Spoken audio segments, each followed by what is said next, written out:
Today is a significant day. Five-star plus cornerback Cormani McClain is making his decision. And if you're a Gator fan or a booster, this is the reason you got rid of Dan Mullen. You demanded better recruiting. Well, guess what? Things are probably going to go your way today, and the Gators are going to be knocking on the door of a top 5 class. This is the Inside Scoop. I am your host, Josh Newberg. We're going to talk some Florida recruiting, Georgia recruiting, Michigan, Notre Dame, and then we're going to bring on national recruiting analyst Sam Spiegelman to wrap it all up. Let's get it started by bringing in my guy, Corey Bender of Gators Online. Corey, we're a couple hours away from Cormani McClain making his big decision, the 5-star corner out of Lakeland High School. If it goes Florida's way later today, Cormani McClain would be the biggest Gator commitment since fill in the blank. I would probably say Vernon Hargreaves. From a ranking standpoint, it would be Martez Ivy from the 2015 class. Actually, exact same ranking. Number 2 player all in the consensus, number 1 player in the state of Florida, and number 1 prospect at their position. Vernon Hargreaves was the same thing in 2013, but I would probably put Hargreaves above Ivy when it comes to on-field results. I mean, Ivy had a good career at Florida, but as far as that name, I would probably go towards Vernon Hargreaves. I mean, they've signed other guys in the past that are really good players, but I think as far as having that splash commitment where the fan base is all in with a lot of emotion tied to it, I'll probably go Vernon Hargreaves for sure. That's the way I'm leaning with that. That's almost 10 years ago now at this point. Absolutely, and that's the thing. I mean, they've signed a lot of quality guys, but CeCe Jefferson was another one that the Florida fan base was really kind of emotionally tied in with, but wasn't ranked as high as Vernon Hargreaves as well. So I'm kind of going where the emotions tied in with the ranking, and then you kind of mix in the on-field results. That's where I'm leaning, and I was kind of going back through all the previous classes. I was like, wow. I mean, they've signed some good players, but Dante Fowler is another one. I mean, you can almost throw him in that mix as well in that same group. I think he was a year before Vernon, though. I think he was 2011. Yeah. So it's been a long time. That's what the biggest thing, like you said, is how far we had to dig back to get one of those names to kind of match the excitement with a possible commitment from Ronnie McClain. Yeah, and the Gator fans got kind of tired of seeing Dan Mullen finish 9, 10, 11 in recruiting. And now Billy Napier, if they land Cormani McClain today, will have the Gators knocking on the door of a top 5 class. So his on-field results, they haven't been what Gator fans expect, but off the field, recruiting's been stellar. Do you think that, look, the Gators are almost a 20-point dog to Georgia this weekend. If they get smacked by Georgia, is there any influence? Does it impact the recruiting class at all? Or is Billy Napier getting a pass because it's the first year? I don't think as much. We've asked a lot of the recruits that same question. A lot of the kids are just intrigued that Billy's giving a lot of these young kids the opportunity to play. And then we said the same thing. We talked to Desmond Ricks. He's like, hey, it doesn't affect me at all because these are his players. And I think if you really are dialed in with Florida football, you knew coming into this year, I picked him to win like 7 games. I didn't think it was going to be that good of a year. I thought it was going to be based on Anthony Richardson. Does he live up to all that draft hype? Or do they kind of regress a little bit because they've rebuilt a lot of different positions? Tight end room's very slim. Receiver, I mean, they're okay. They have some names, but still not, I mean, compared to what they had in recent years, it's a big step back. So I don't think it does as much, man. I think obviously, any kid that's been following Florida, if you're committing to Florida, you're pretty dialed in what they're doing on the field. I don't think it does as much, man. A lot of kids are intrigued by the possibility of playing early. And right. I think with like ETN and guys like that, they've kind of shown that, hey, we're not just going to play these upperclassmen as much. If you really earn the right to play, we're going to put you in there, and you can be part of what we can do to turn around this program.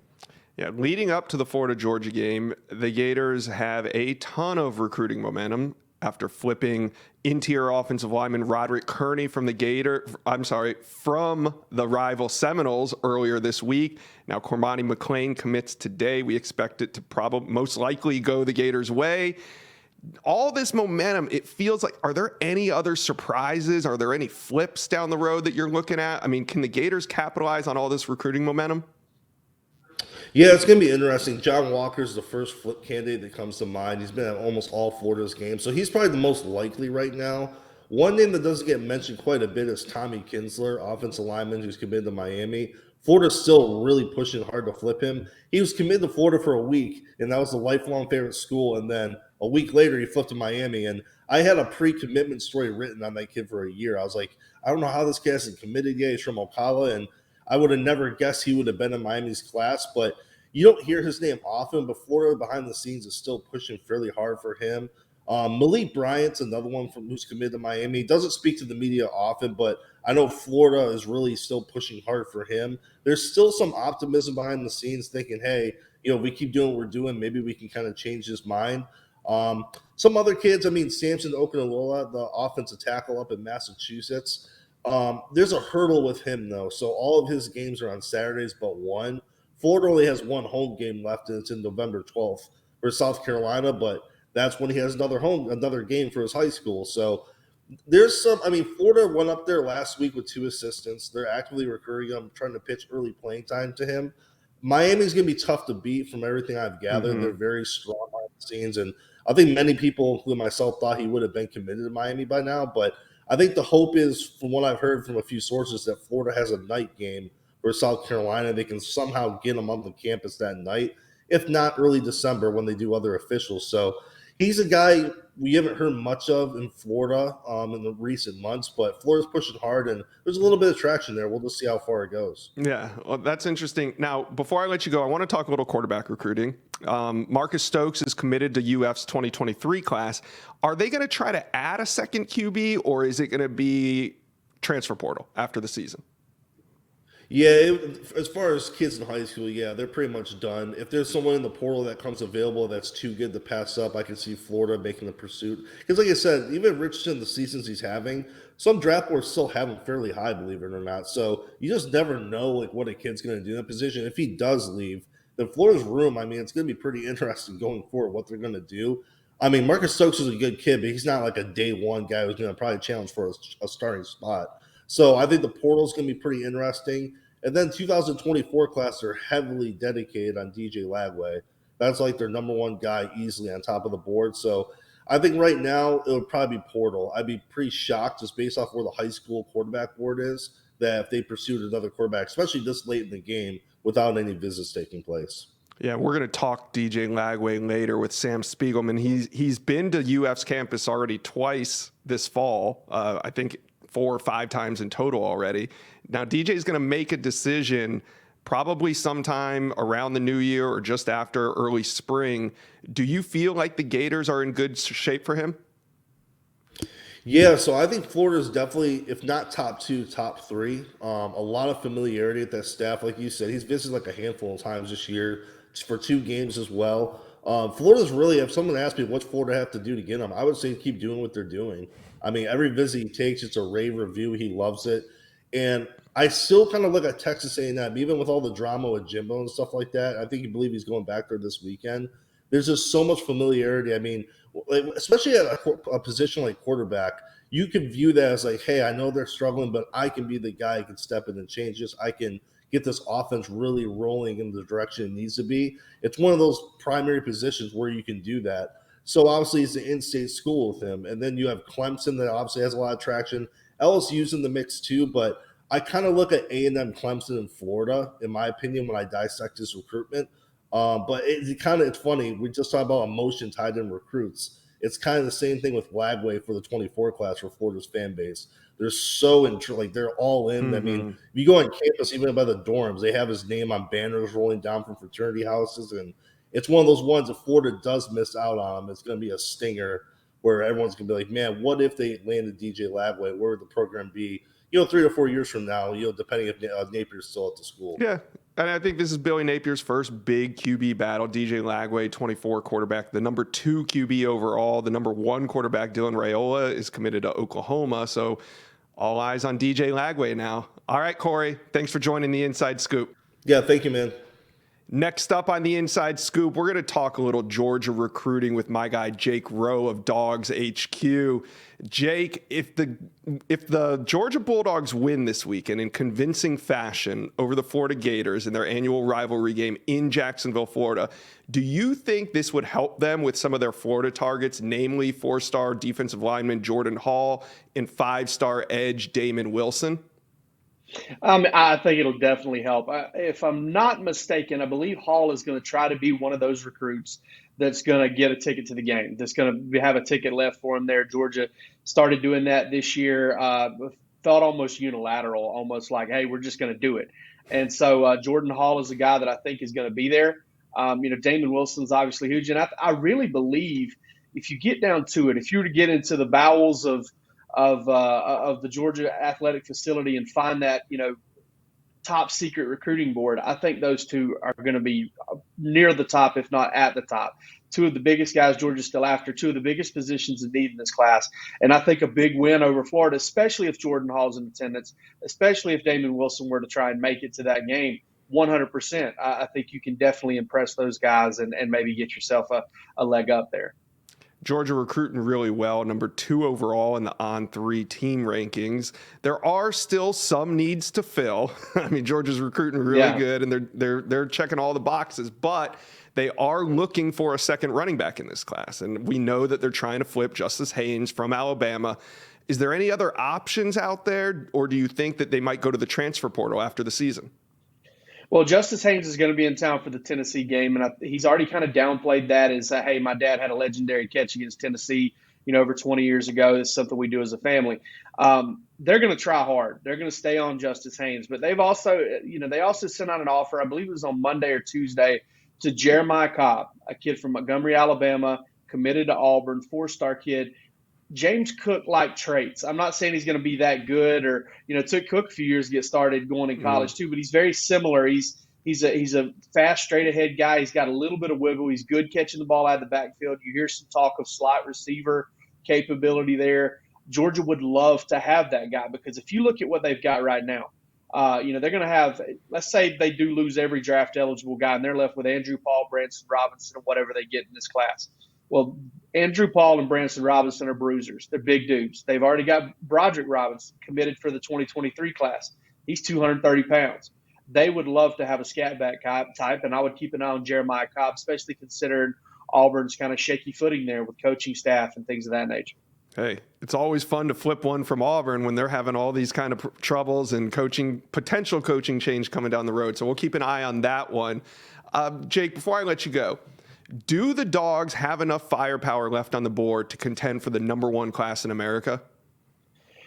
Oh, that's tough. I think when you look at Damon Wilson and you look at Jordan Hall, I think a lot of it depends on kind of it's crazy to say this, but it depends on what happens with the consensus, right? I think it depends on what happens kind of in the industry with some of these guys. I think if Georgia can get some of these guys to trend up, and get to where get a little bit higher rank. I mean, right now they have maybe 1 5-star, I think, in the consensus, and I think they've got some guys on the fringe, and they have a chance to kind of slide up in there. So we'll see if that happens, and then you've got to kind of bat 1,000. I feel like from here on out, or at least 900.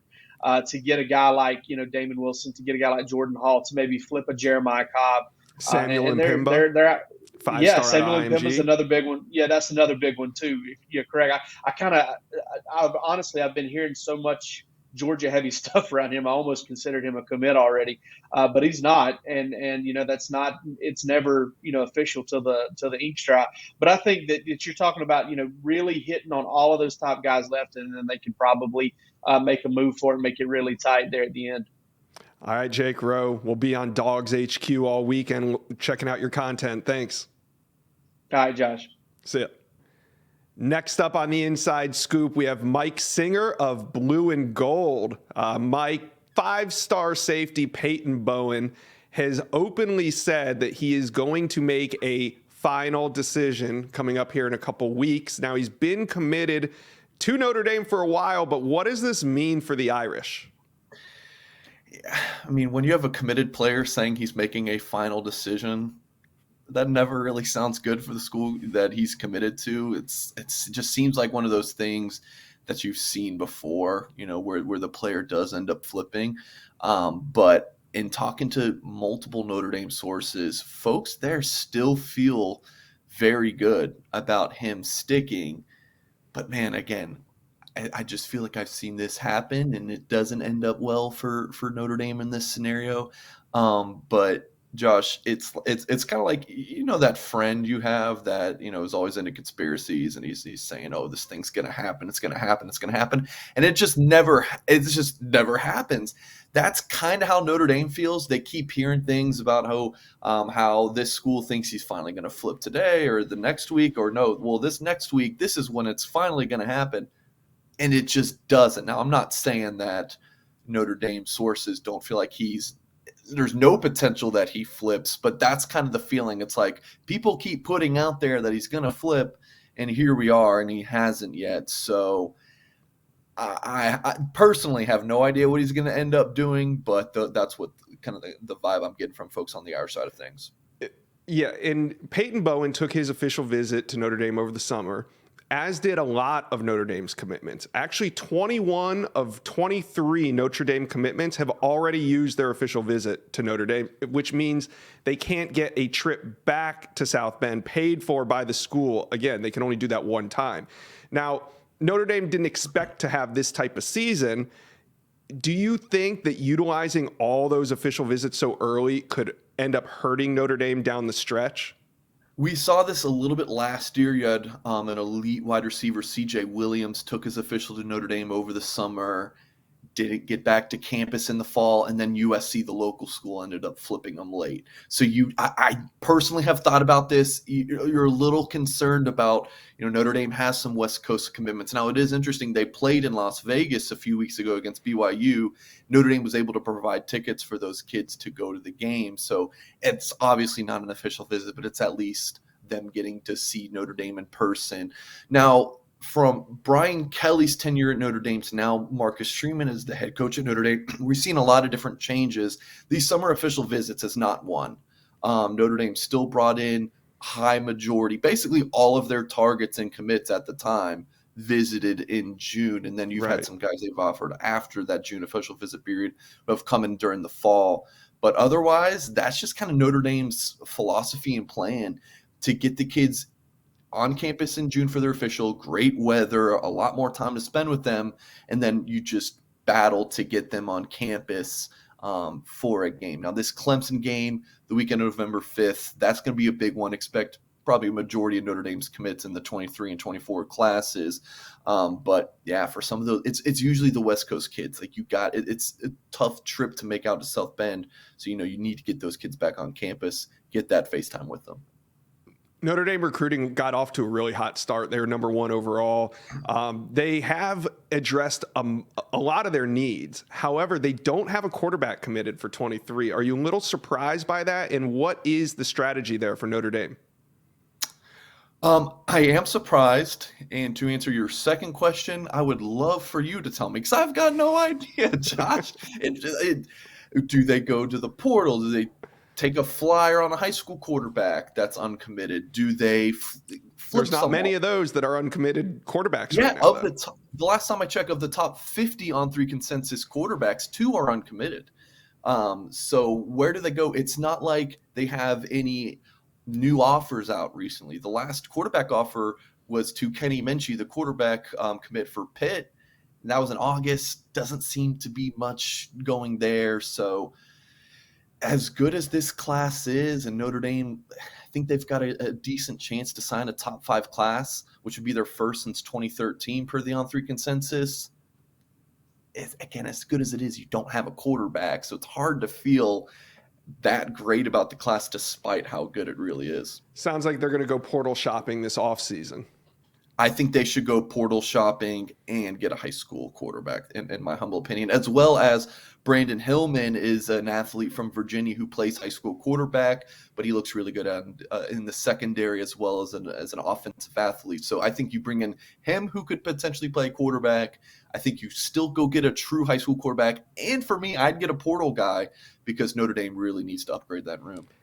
Yeah, Notre Dame isn't known for taking flyers on quarterbacks. They usually go out and they nail that blue chipper and they bring him in with all the hoopla and hype. So this is a little bit of a weird territory that I see Notre Dame in, and it makes me think that they're definitely going to hit the portal this offseason. Yeah, well, in the past decade, they really haven't. I mean, they've signed some highly rated guys. Like Drew Pine was a pretty highly ranked quarterback, but that position just has not worked out for Notre Dame, in the past decades. So yeah, who they just Yeah. need to.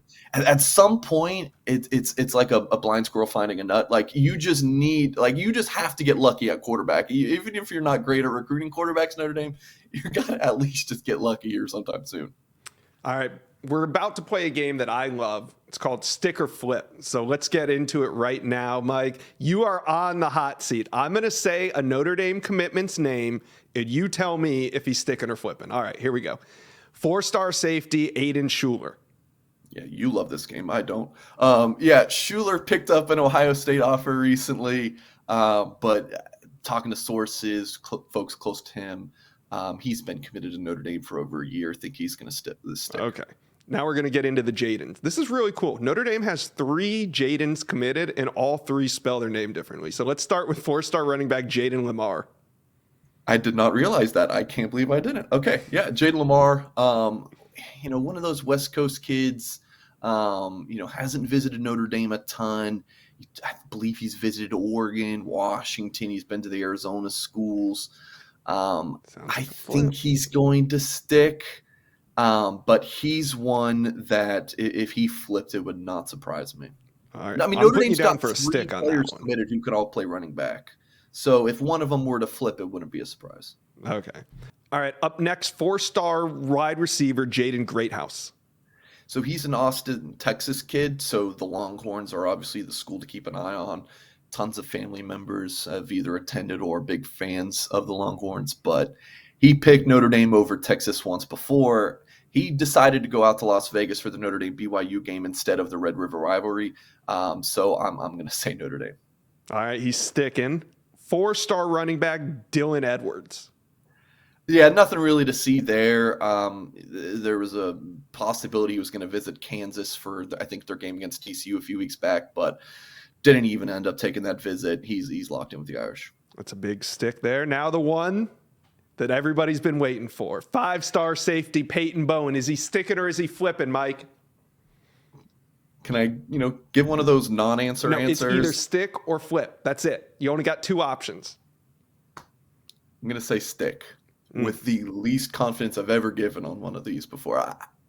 I'm going to roll with my Notre Dame sources, but they might be leading you down a deep, dark alley there, Mike, but we'll see what happens with Peyton Bowen and the rest of the class. Thanks for joining us on the Inside Scoop.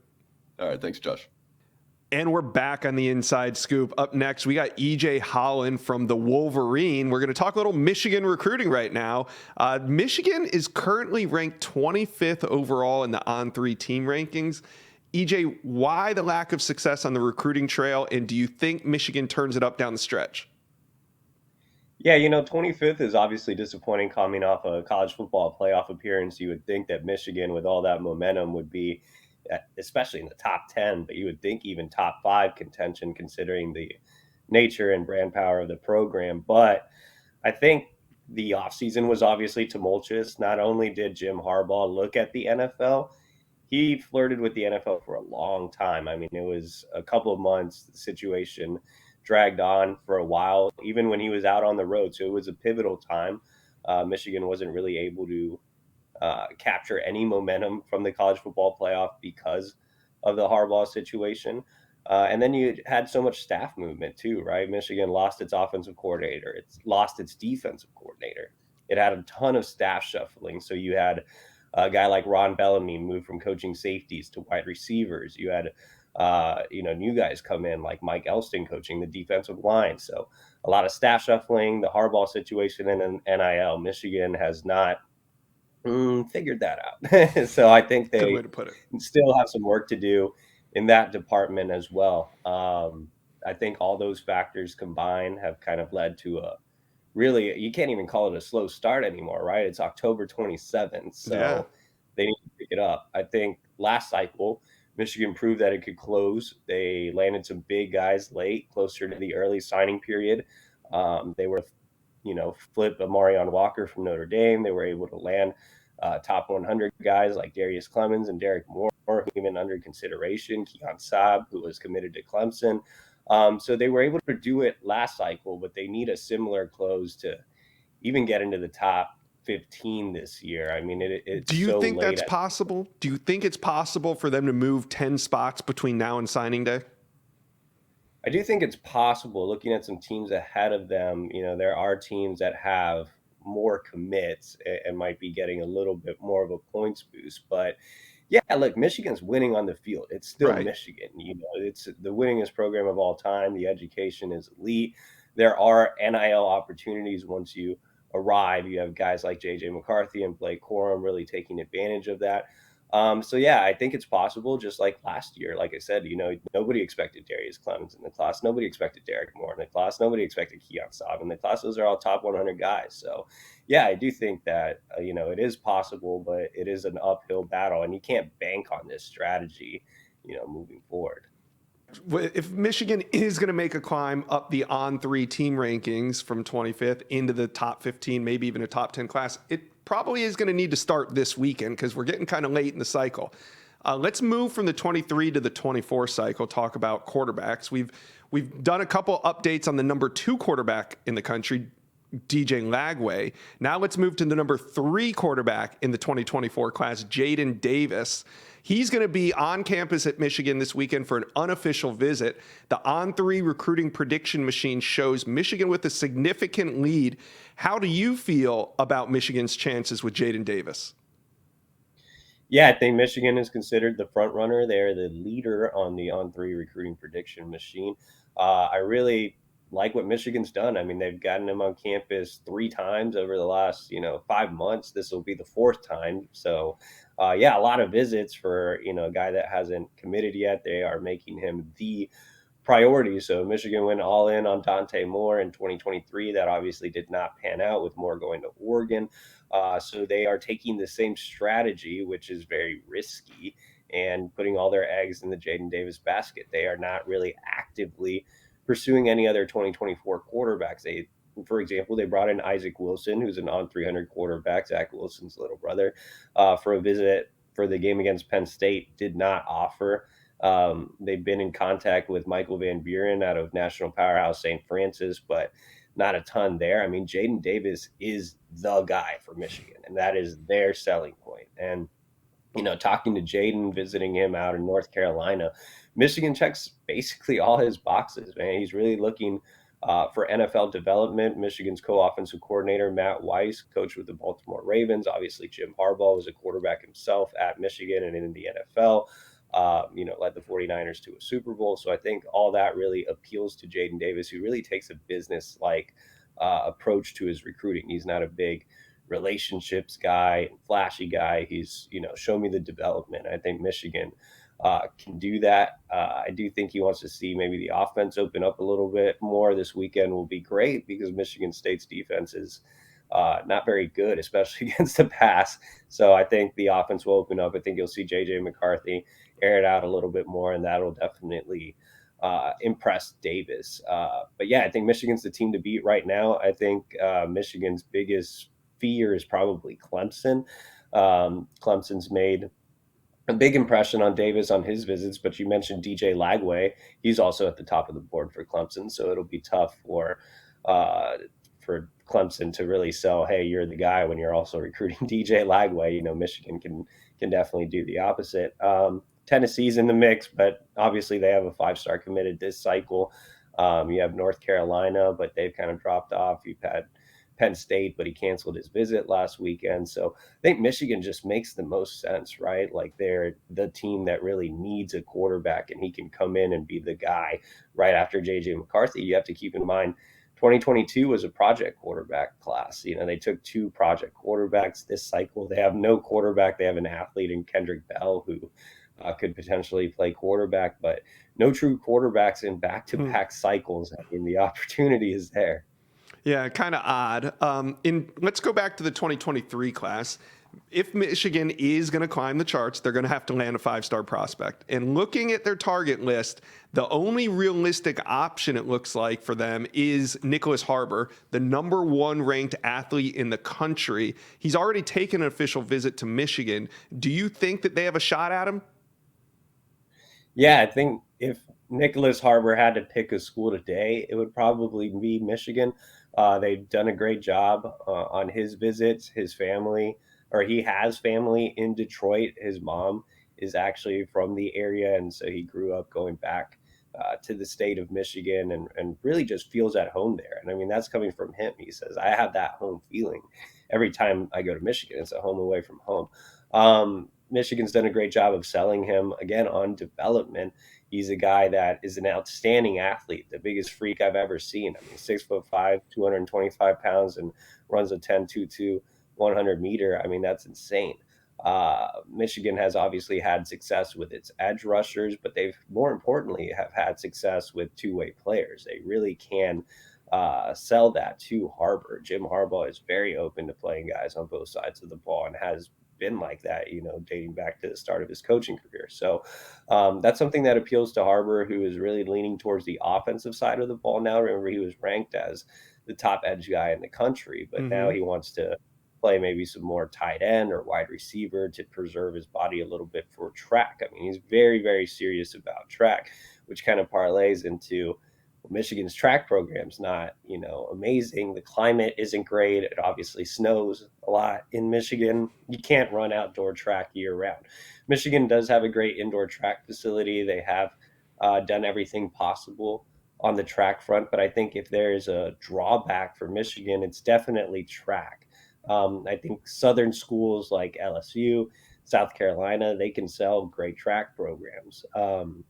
So that's something that Michigan is continuing to work on. But the home feeling, the relationship with the staff, just the fit, the development, all those boxes are checked for Harbor, along with being a top end sprinter and an elite football recruit. He's also a great classroom kid. He's a 4.0 GPA. He wants to be a neurosurgeon when he, gets of age. So it's crazy to think, a guy wants to be an NFL draft pick, an Olympic runner, and a neurosurgeon. Like, that doesn't happen often. But I do think with his parents being extremely educated, his mother being a pharmacist, his father working for NASA, that gives Michigan a boost. I mean, Michigan's academics are amazing, top 25 in the country, and that's something that LSU or South Carolina can't really sell. And I think those are the schools that I'd probably be the most concerned about right now. Georgia's starting to creep up a little bit, and anytime you have Georgia creep up in a recruitment, that's obviously concerning as well. But I do think Michigan just fits Nicholas Harbor. Like, he just seems like a Michigan kid. He's very well-rounded. And again, Michigan just checks a lot of boxes for him. Does he have a decision date? Yeah. So that's the thing with Harbor is, for the next month or so, and I said it on my, live show yesterday at the Wolverine YouTube channel, subscribe for free.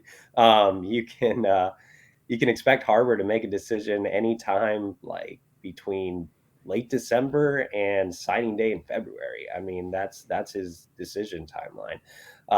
Nothing's really going to happen over the next month. The thing with Harbor is he has consecutive Saturday games, so he can't really make game day visits. So he's going to have to wait. He'll use official visits in December. LSU will definitely receive one. I think Georgia's in the running for another one. Miami's in the running for another one. Maryland is still hanging around, as well as the home region school. So yeah, I don't think much will happen between now and the start of December, just because not a lot can happen when he can't make visits. So it'll be interesting to see if he gets back to Michigan for an unofficial visit. Remember, he already used his OV last month in September. So yeah, we'll just see how those December visits go. If he gets back to Michigan, honestly, with Harbor not being an early enrollee and his recruiting process kind of taking a backseat throughout the summer as he was running tracks, he competed in the New Balance finals and the Nike finals up in Oregon. I just think he's a little behind on recruiting than most top end prospects. He hasn't had the same amount of visits or the same amount of contact with coaches, just because track has been at the forefront of his mind. That makes sense. All right, EJ. Nobody covers Michigan recruiting like you do. Thanks for joining the Inside Scoop. We are back on the Inside Scoop. Up next, On 3 national recruiting analyst Sam Spiegelman. Sam, 6'1", 4-star safety Isaac Smith is one of a handful of uncommitted top 300 prospects still on the board. What are you hearing about his recruitment right now? Yeah, he's been one of the more interesting recruits. I mean, you come from Mississippi, and there's always an aura of mystery around you. If you think about some of the big names from there in the past, like Cam Akers, at different points in his recruitment, it's been Ole Miss, it's been Mississippi State, it's been Georgia, it's been Vanderbilt, even Tennessee have been in the lead at different points. From talking to Isaac Smith, a top 12 safety in the On3 consensus, from talking to people around him, he's just landed an offer from LSU. He was on campus for the Ole Miss game. He's already scheduled a visit back to LSU for the Alabama game. LSU has kind of become the team to watch, along with the two in-state schools, Mississippi State and Ole Miss, who are both expected to get him on campus before any decisions are ultimately made. Let's go to the state of Texas. DJ Lagway is on the road again. I wish I could travel as much as DJ has this fall, but this weekend he will be at Texas A&M. Last week you had told me that UF and Clemson were kind of separating themselves, but back to Texas A&M again. Are they a real threat to land Lagway as well? Hey, Texas A&M has only one offer out in the 2024 class to an in-state quarterback, and that's DJ Lagway from Willis.